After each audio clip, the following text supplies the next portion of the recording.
तो आज हम करेंगे प्रश्नावली 13.1 का पांचवा और छठा प्रश्न। इससे पहले हमने पहले से लेकर 4 तक सभी प्रश्नों को आसानी से सॉल्व कर लिया है, उन्हें समझ भी लिया है। जो हमारे चैनल पर नए हैं वो पिछली वीडियो को हमारी प्लेलिस्ट पे जाकर देख सकते हैं, या फिर मैंने इन वीडियो की लिंक डिस्क्रिप्शन बॉक्स में भी दी हुई है, आप वहाँ जाकर भी इन वीडियो को देख सकते हैं। और चैनल को सब्सक्राइब करना बिल्कुल ना भूलिएगा, शेयर जरूर करना है और लाइक भी। ठीक है, आज का जो आपका प्रश्न है वो गणित से है। आपको मुझे बताना है कि बिंदु -6 और 8 की मूल बिंदु से दूरी क्या होगी। फिर से रिपीट कर रहा हूं कि बिंदु -6 और 8 की मूल बिंदु से दूरी क्या है। इसका आंसर आपको मुझे कमेंट बॉक्स में लिखकर भेजना है। तो चलिए शुरू करते हैं प्रश्नावली 13.1 का। सबसे पहले हम करेंगे पांचवा प्रश्न। इसमें दिया गया है कि एक घनाकार ब्लॉक के एक फलक को अंदर की ओर से काटकर, ठीक है, हमने एक घनाकार ब्लॉक्स लिया, उसे अंदर की ओर से काटकर एक अर्धगोलाकार गड्ढा इस प्रकार बनाया गया है कि अर्धगोले का व्यास जो है वो घन के किनारे के बराबर है। तो शेष बचे ठोस का पृष्ठीय क्षेत्रफल ज्ञात कीजिए। तो चलिए हल करते हैं इस प्रश्न को। तो प्रश्न को ध्यान से पढ़ना है कि एक घनाकार ब्लॉक है जिसके एक फलक को अंदर की ओर काट कर, ठीक है, एक अर्धगोलाकार गड्ढा इस प्रकार बनाया गया है कि अर्धगोले का व्यास जो है घन के किनारे के बराबर है। शेष बचे ठोस का पृष्ठीय क्षेत्रफल ज्ञात करना है, यानी पृष्ठीय क्षेत्रफल हमें ज्ञात करना है। और पृष्ठीय क्षेत्रफल का मतलब यही है कि संपूर्ण पृष्ठीय क्षेत्रफल हमें ज्ञात करना है वैसे तो, बट वक्र पृष्ठ भी आप कहोगे तो कोई बुरा नहीं है, क्योंकि देखो उसे समझने की बात होती है सारी की सारी। ठीक है, अगर आपने समझ लिया तो कैसे कि एक घनाकार ब्लॉक है, ठीक है, उसके एक फलक को ये पूरा नहीं काटा, ठीक है, या इसे मैं उल्टा कर दूं तो ये पूरा नहीं काटा है, ये सिर्फ इतना काटा है कि ये अर्धगोला इसमें फिट हो जाए। यानी अगर मैं कहूँ कि ये अर्धगोला एक घनाकार ब्लॉक है और इसमें एक अर्धगोला है, तो है क्या अर्धगोला? जब तक आपको दिखेगी नहीं उसकी आकृति तब तक आप कैसे कह दोगे कि इसमें अर्धगोला है? अगर मैं इसमें यही अर्धगोला रख दूं, अब आप कहोगे कि हाँ इसके अंदर अर्धगोला है। तो इसमें क्या क्या चीज़ फिक्स है? एक तो घनाकार और एक अर्धगोला। ठीक है, अब आपको अर्धगोला दिख रहा है तो ये अंदर से है तो खोखला ही। ठीक है, अब जब तक मैंने इसमें आकृति नहीं रखी तब तक आपने कैसे बताया कि ये अर्धगोला है? ठीक है, तो जब तक हम इसमें कुछ रखेंगे नहीं तो पता कैसे चलेगा कि ये एक अर्धगोला है?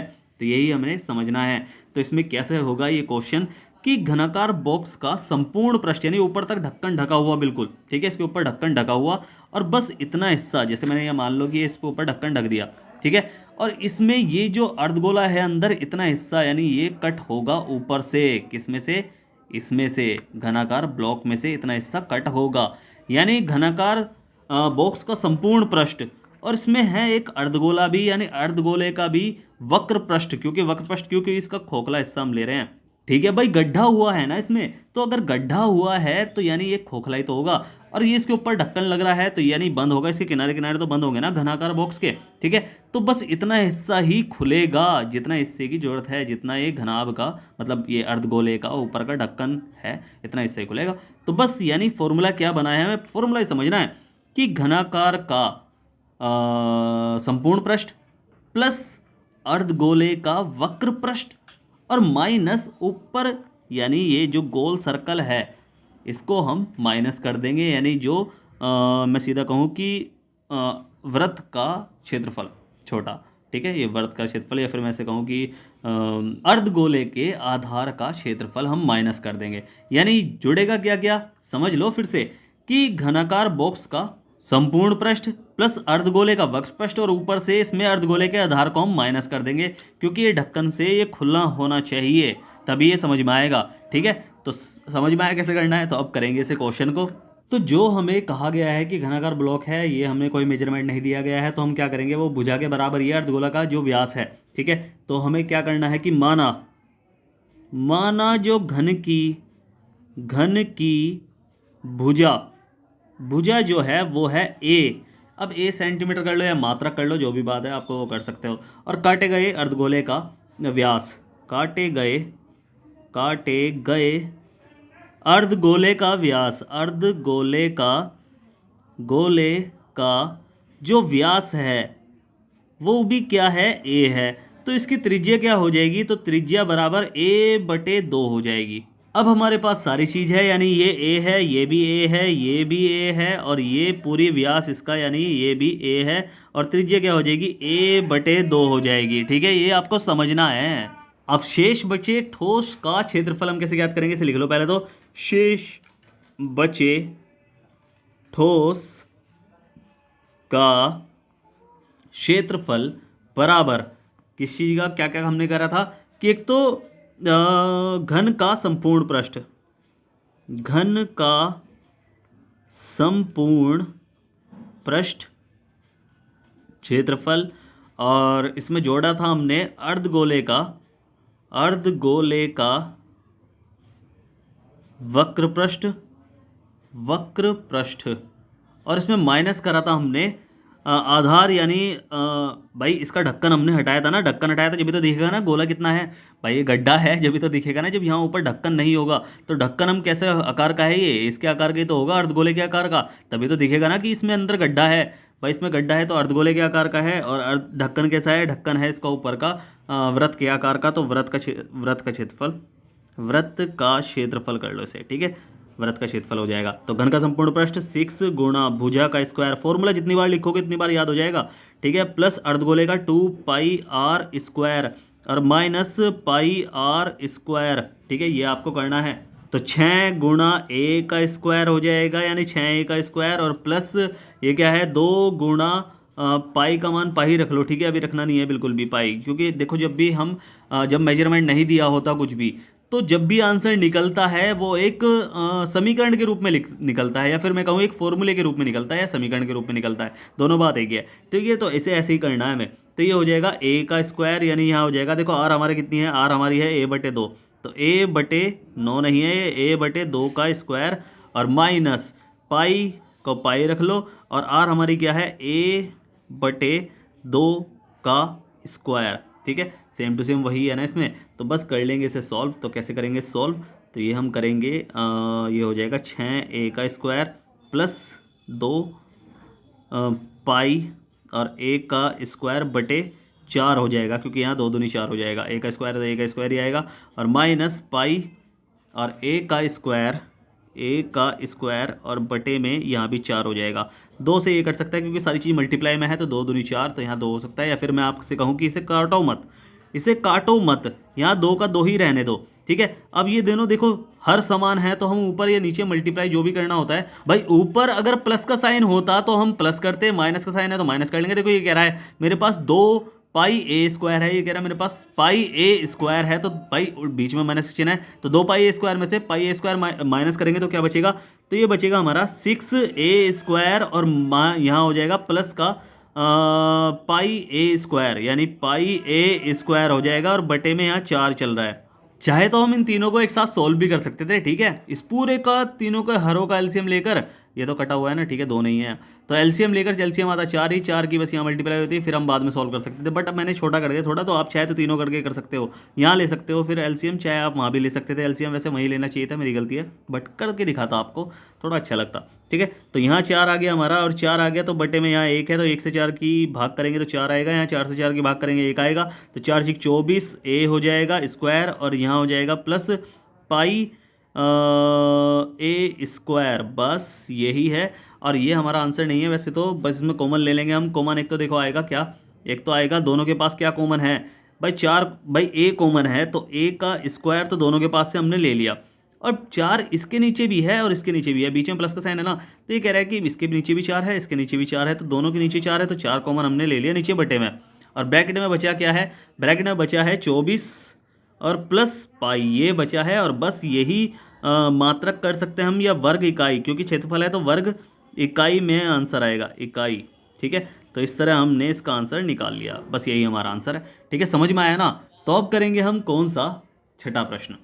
तो छठा हमें दिया गया है कि दवा का एक कैप्सूल जो एक बेलन के आकार का है, जिसके दोनों सिरों पर एक एक अर्धगोला लगा हुआ है, ठीक है। आकृति देखिए मैंने स्क्रीन पर फ्लैश की हुई है, पूरे कैप्सूल की जो लंबाई है वो 14 मिलीमीटर है, और उसका व्यास जो है, यानी व्यास जो है वो 5 मिलीमीटर है, तो इसका पृष्ठीय क्षेत्रफल ज्ञात कीजिए। अब व्यास पहले छोटी छोटी चीज़ कर लेते हैं, व्यास 5 है तो त्रिज्या क्या हो जाएगी, भाई इस व्यास का आधा यानी 2.5, या फिर 5/2 कर लो आप, ठीक है, 5 का आधा 2.5 तो होता है, तो या तो 2.5 कर लो या फिर 5/2 कर लो, ठीक है, तो यहाँ भी 2.5, ठीक है। और दूसरी चीज़ जो हमें पता है कि भाई इस पूरे कैप्सूल की जो लंबाई दे रखी है वो 14 मिलीमीटर दे रखी है, ठीक है। तो इसमें कौन कौन सी आकृति लग रही है, भाई एक तो बेलन यूज़ हुआ है, ठीक है, मम्मी वाला बेलन नहीं, ठीक है, एक तो बेलन यूज़ हुआ है, और 2 अर्धगोले यूज़ हुए हैं, ठीक है। तो इस पूरी आकृति का पृष्ठीय क्षेत्रफल हमें ज्ञात करना है। भाई अर्धगोले क्या कर रहे हैं, तो बंद होने का काम ही कर रहे हैं। तो ये पूरा कैप्सूल बना कैसे है, ये हमें ज्ञात करना है। कितना इसमें कपड़ा लगा है, कितना इसमें प्लास्टिक लगी है, कितना इसमें कागज लगा है, कुछ भी जो भी लग रहा है वो हमें ज्ञात करना है कि कितना लगा हुआ है। तो इसे पूरा बनाने में चारों तरफ से बंद है, दो अर्धगोले से भी बंद होता है। कैप्सूल तो आपने देखा होगा ना, बंद होता है दो अर्धगोलों से, ठीक है। तो दोनों से सभी जगह से बंद होता है। तो यानी इसका संपूर्ण पृष्ठ हमें ज्ञात करना है। तो संपूर्ण पृष्ठ हम कैसे ज्ञात करेंगे कि भाई अंदर से तो खोखला ही है, ठीक है, अंदर से खोखला ही होता है, चाहे संपूर्ण पृष्ठ हो चाहे वक्र पृष्ठ हो। अगर आयतन होता तो हम उसे भरा हुआ मानते, ठीक है। तो ये दो अर्धगोले और एक जो शंकुनी है, मतलब एक बेलन हो गया, ठीक है। अब बेलन में एक तो हाइट होती है, हाइट हमें पूरी कैप्सूल की 14 मिलीमीटर दे रखी है ना। तो इसकी जो खाली बेलन की हाइट कितनी होगी, इतनी हाइट कितनी होगी, बेलन तो बीच में ही है ना, ठीक है। ये तो दोनों अर्धगोले हैं। अब इसका व्यास जो है वो 2.5 मिलीमीटर है। भाई त्रिज्या 2.5 मिलीमीटर है, ये हमें पता चल गई है, क्योंकि 5 का आधा 2.5 होता है। तो यानी जितना इसे घुमाऊं, यानी यहाँ से लेके यहाँ तक भी तो 2.5 होगी, यानी यहाँ से लेके यहाँ तक 2.5 है, ठीक है।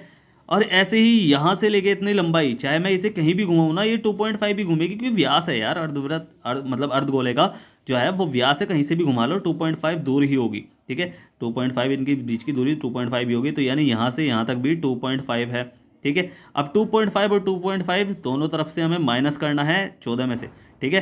तो जब यानी 2.5 और 2.5 मिलकर बनते हैं 5, तो 14 में से जब 5 गए तो बचेंगे क्या, बचेंगे 9। तो यानी इसकी जो लंबाई है यानी h हमें पता चल गई है, वो होगी 9, ठीक है। यही हमें पता है। और बस पृष्ठीय क्षेत्रफल का हम फॉर्मूला लगा लेंगे। r तो हमें पता है, अर्धवृत्त में फॉर्मूला क्या होता है पृष्ठीय क्षेत्रफल का, अर्धवृत्त का मतलब अर्धगोले का, सॉरी अर्धगोले का। तो ये होता है क्या, 2πr², ठीक है। और जो इसका वक्र पृष्ठ का फॉर्मूला होता है वो होता है पाई, मतलब 2πrh, ठीक है। तो r हमें पता है, h भी हमें पता है, तो बस हम कर लेंगे इसे सॉल्व।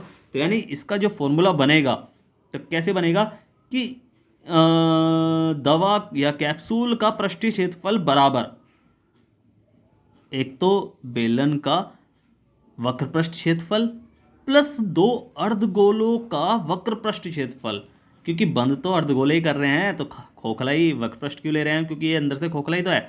बस बंद करने का काम इसे दो ये अर्धगोले कर रहे हैं। तो क्या है फॉर्मूला कि भाई एक तो बेलन का वक्र पृष्ठ प्लस दो अर्धगोलों का वक्र पृष्ठ। बस अब इसका हम मेजरमेंट लिख लेंगे जो जो हमें दे रखा है, ठीक है। कि अर्धगोलाकार भाग का जो व्यास है वो क्या दे रखा है हमें, 5। तो इसकी त्रिज्या क्या हो जाएगी, त्रिज्या हो जाएगी 5/2 कर लो या फिर 2.5 कर लो। आप दोनों में से आप किसी को भी यूज़ कर सकते हो कभी भी। अगर कहीं जरूरत पड़ रही है तो इसे यूज़ कर लो, अगर कहीं और जरूरत पड़ रही है तो उसे यो भी यूज़ कर लो। कोई सा भी यूज़ कर सकते हो आप दोनों में से, ठीक है। और ये 2.5 क्या है, मिलीमीटर में है, ये भी mm है, ये भी mm है, ठीक है। अब बेलनाकार भी हम ऐसे लिख लेंगे कि बेलनाकार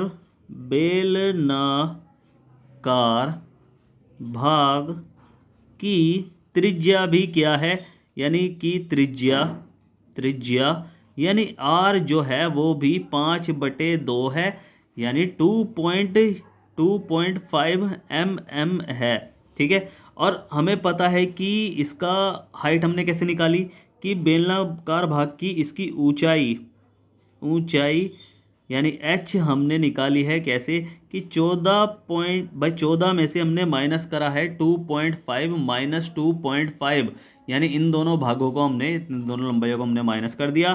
तो आएगा क्या आंसर भाई, 14 में से माइनस, ये दोनों माइनस के चिन्ह जुड़ जाएंगे, यानी मैं सीधा ऐसे चलो सॉल्व करके दिखा देता हूँ तुम्हें पूरा का पूरा, ठीक है। तो 14 में से यहाँ माइनस, दोनों माइनस के चिन्ह है तो जुड़ेंगे और चिन्ह आएगा माइनस का ही, तो 5 आएगा। अब इसमें से 14 में से 5 गए तो बचेगा 9 मिलीमीटर, ठीक है। अब ये हमें पता चल गया। अब बस जो हमें फॉर्मूला बनाना है कि कैप्सूल का पृष्ठीय क्षेत्रफल बराबर, एक तो क्या है हमारे पास भाई, एक तो है बेलन का वक्र पृष्ठ क्षेत्रफल, और उसमें हमने जोड़े हैं दो अर्धगोलों का पृष्ठीय क्षेत्रफल, ठीक है। बस इसे कर लेंगे, यानी वही वक्र पृष्ठीय क्षेत्रफल, ठीक है, वक्र पृष्ठीय क्षेत्रफल कर लेना। तो बेलन का वक्र पृष्ठ क्या होता है, 2 पाई आर एच और प्लस 2 अर्धगोलों का पृष्ठीय क्षेत्रफल होता है 2 पाई r²। अब बस इसे हम कर लेंगे सॉल्व। तो यहाँ हो जाएगा 2 × 22/7 गुणा r हमारी क्या है भाई, r हमारी है क्या 2.5 बटे, यहाँ सीधा मैं ऐसे पॉइंट हटा रहा हूँ और बटे में 10 लगा रहा हूँ, और मल्टीप्लाई h हमारी क्या है, h हमारी है आपका ये हो गया 14, ठीक है, 14 नहीं 9 है हमारी h, ठीक है, क्योंकि बेलन की है हाइट तो 9 है ना, प्लस जो हमने निकाल लिया ये रही, ठीक है। तो 2 गुणा यहाँ हो जाएगा 2 × 22/7 गुणा 2.5/10, या वही कर लो 25/10 कर लो, और ये हो जाएगा मल्टीप्लाई 2.5/10। जहाँ भी आपको ज़रूरत पड़ रही है मतलब पॉइंट हटा लो, ठीक है, जहाँ भी आपको ज़रूरत पड़ रही है आप वहाँ 2.5 रख सकते हो, या 5/2 रख सकते हो, दोनों बात एक ही है, ठीक है। अब अगर काटा पीटी हो सकती है तो काटा पीटी कर लो, अगर नहीं हो रही तो आप मल्टीप्लाई करके डायरेक्ट कर सकते हो, और यहाँ तो सीधा मल्टीप्लाई ही होगी। बट इसमें से कुछ काट के हम छोटा कर सकते हैं, तो ये कट जाएगा 5 दूनी 10 और 5 पंजे 25, तो ये तो कट रहा है आराम से, 2 से 2 कट रहा है। ऐसे यहाँ भी कट जाएगा, तो 5 दूनी 10 और 5 पंजे 25, तो 2 से ये भी 2 कट गया, 5 पंजे 25 और 5 दूनी 10, तो 2 से ये 2 भी कट जाएगा। अब जो बचा है उनकी मल्टीप्लाई कर लो, तो 22 दूनी 44, 22 ये 66, 22 चौकट 80, 22 पंजे 110, तो 110 में हम कर लेंगे 9 की मल्टीप्लाई। तो बस 22 पंजे 110, 110 में जब 9 की मल्टीप्लाई करेंगे तो आएगा 990, और बटे में यहाँ 7 चल रहा है, नीचे 7 मत भूल जाना, कैलकुलेशन बहुत सोच समझ के करनी होती है। और यहाँ जब सब कट गया है तो बचा है 22 पंजे 110, 110 में जब 5 की मल्टीप्लाई करेंगे 5 0 0, 5 एकम 5 और 5 एकम 5, यहाँ भी 550 बटे 550 बचा है, और बटे में यहाँ बचा है क्या 7, तो यहाँ भी 7 है। जब हर समान होता है चाहे तो आप एलसीएम लेके कर लो, 7 हो जाएगा यहाँ, 7 से जब इसे भाग करेंगे तो 1 आएगा, 7 से इसे भाग करेंगे 1 आएगा, तो 990 और प्लस 550 बचा है यहाँ। जब दोनों को जोड़ेंगे तो 0 का 0, 9 और 5 14 का 4 का सिल लगा 1, और 9 और 1 10 और 5 15 है, तो 1540/7 आया है। अगर ये कट रहा है तो और काट लो, 7 दूनी 14, 7 21, 7 एकम 7, 7 दूनी 14 हो जाएगा, और बचा 1, 7 दूनी 14 और 0 का 0, तो ये आया है हमारा क्या 220 और मिलीमीटर, ठीक है, स्क्वायर, यही हमारा आंसर है। ठीक है, समझ में आया ना प्रश्न कैसे किया हमने। तो उम्मीद आपको प्रश्न अच्छे समझ में आया होगा। अगर आपको प्रश्न अच्छे समझ में आया है तो आपको क्या करना है, आपको करना है वीडियो को लाइक शेयर करना है, जितना हो सके सब्सक्राइब करना है, आपका अपना चैनल है। ठीक है, अगर नहीं समझ में आया है तो आप मुझसे पूछ सकते हैं। मैंने नीचे टेलीग्राम की लिंक दी हुई है, इंस्टाग्राम की भी लिंक दी हुई है, व्हाट्सएप की भी लिंक दी हुई है, आप कहीं भी जाकर मुझसे कुछ भी पूछ सकते हैं, आपकी पूरी हेल्प करूँगा। और स्टार्टिंग में जो मैंने आपसे प्रश्न पूछा है कि भाई जो बिंदु हैं यानी -6 और 8, इनकी मूल बिंदु से दूरी क्या होगी, इसका आंसर आपको मुझे कमेंट बॉक्स में लिखकर भेजना है। फिर से कह रहा हूँ, वीडियो को लाइक शेयर करें, जितना हो सके सब्सक्राइब करें, आपका अपना चैनल है। तो मिलते हैं फिर अगली वीडियो में, तब तक के लिए bye bye, tata, see you.